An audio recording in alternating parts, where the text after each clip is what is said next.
હાલો મિત્રો, જો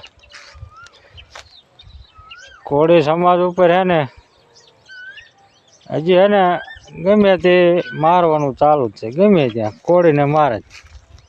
બોલો, હવે આ સ્પેશિયલ સરકાર ટેકો દે કે કાંઈ ખબર ન પડતી કે નગર કોરીને માર ખાવાનો ગમી ગયા છે. બરોબર,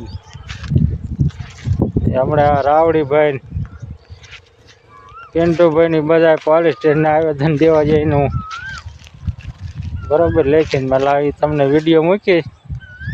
પણ આપણે એમ કહી કે ગમે ત્યાં કોરીને માર ખાવાનો, એટલે આપણે હે ને કોરી બધા આમ શું કોઈને મારવું નથી, કોઈને સામું મારવું નહીં, પણ ત્યાં ઓલા ગમે એમ કરીને પેલા ઘા કરે એટલે એ મારી લે.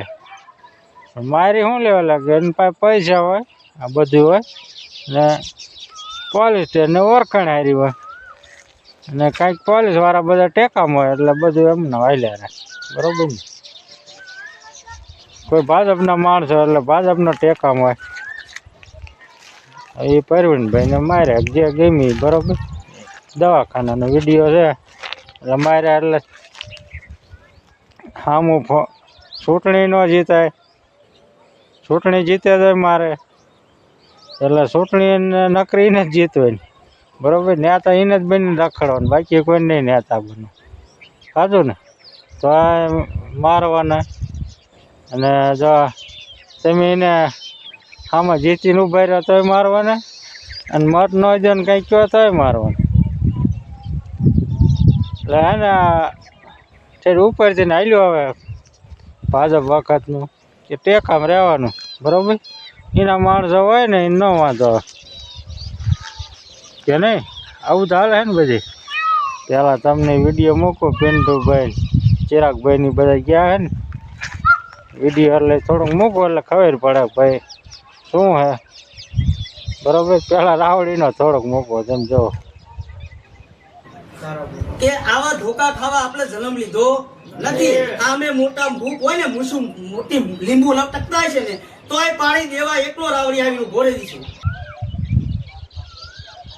બરોબર ને, રાવડી એટલે એનો સાચું જ છે કે સમયમાં માર ખાવા જન્મ લીધો હે એ સાચું હે.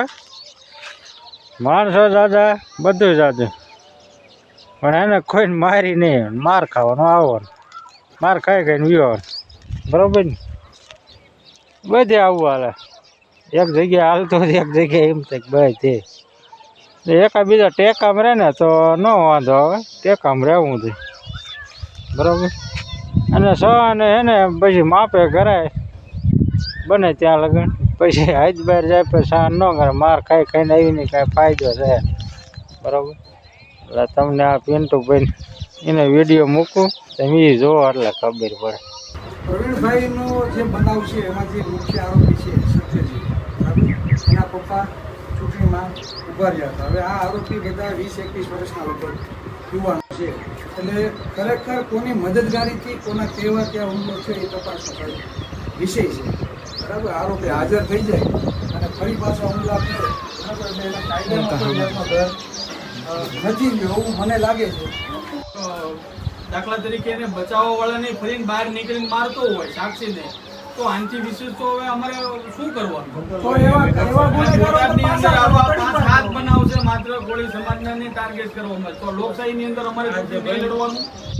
તો આવા લોકો પર તડીપાર કરો, પાછા કરો, તમારી પાસે સત્તા છે. જો બારોબાર રખડશે તો એ તો હુમલા કરવાના જ છે. અને બીજું જે તમને સરઘસની વાત તમે કરીએ છીએ સાહેબ, ઓલરેડી બધી જગ્યાએ ધોકા મારે જ છે આરોપીને. અમારી પાસે વિડીયો છે, અમે બતાવીએ તમે. તો આ આરોપીનો જો કાયદાનો ડર જ નહીં હોય તો કઈ 15 દિવસ એટલા માટે તમે આ લોકોને અને અમે તમને સ્પષ્ટતા કરી દઈએ, હું કઈ રાજકીય પક્ષમાં નથી, અમારું સંગઠન રાજકીય પક્ષમાં એ પણ તમને સ્પષ્ટતા કરી દઈએ. તો વારંવાર જો સમાજના આગેવાનો જો સુરક્ષિત ના હોય તો સામાન્ય વ્યક્તિનું શું કહેવાનું?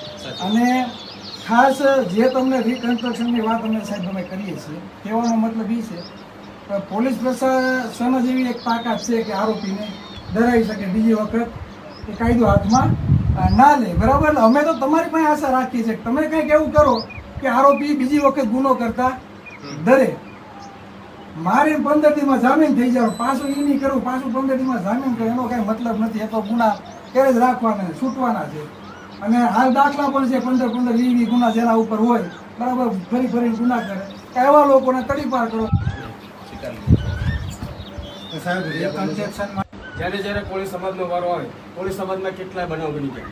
એક છોકરાને માર્યો, આપણે પાળિયાદની વાત છે, એમને માર્યો ત્યારે એમને કોઈ સાથે કાર્યવાહી ન કરવાની. કોળી સમાજનો યુવાન જ્યારે કોઈ સાક્ષી બને ત્યારે એમને ઘરે જઈને ધાક ધમકી આપવામાં આવે, ત્યારે પણ પોલીસ કંઈ કરતી નથી.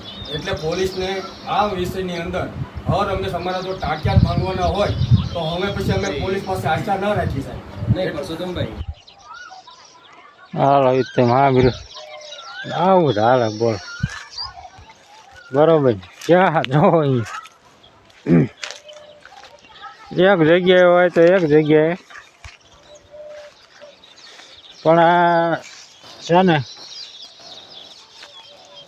જેટલા આમ મારીને જાય ને પોલીસ વાળા ટેકોને બધા ને હે ને એવો વરઘોડો કઢાય ને ફરીને કોઈનું નામ ન લે ને એટલા મરે. બરોબર ને, ઊભી બજાર જ એવો એનો વરઘોડો કાઢવો છે. તો ફરીને જે તેને સરિયું બતાવવાનું ના ને તેને કોઈ દે કરે જ નહીં, દાબ જ ન મારી શકે કોઈ. પણ આટલું બધું કરવું ને તો આ જે જેના ફેવરમાં હોય ને એના કોઈને વરઘોડા નહીં કાઢવાના. અને વધારે ભાઈ કોરી સમાજને ગમ્યું હોય છે ને કાંઈક કર્યું હોય છે ને તો એના વરઘોડા તરત કાઢવા અને તરત નીકળશે ને હોતી. અને બીજા ઘણા છે એના અમુક કેટલા હજી ફોર્મ નથી નાખી શકતા, બરાબર, એવા છે માથા ફોર્મ નથી નાખતા.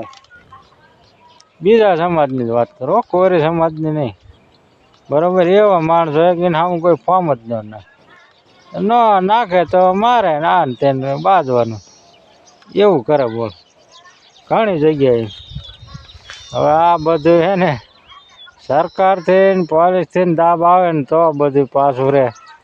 કોઈને દાબ તો મારવાનું નહીં, બરાબર. હવે ને ફેવરમાં ખેંચી જવાનું, બરાબર ને. બગદાણા વાળી મેટરમાં જેમ થયું એને ઘડી ફેવરમાં ખેંચી જાય, જે માર ખાવાવાળાને માર રહી ગયો અને ઓલા ઘડીકમાં છૂટી ગયા.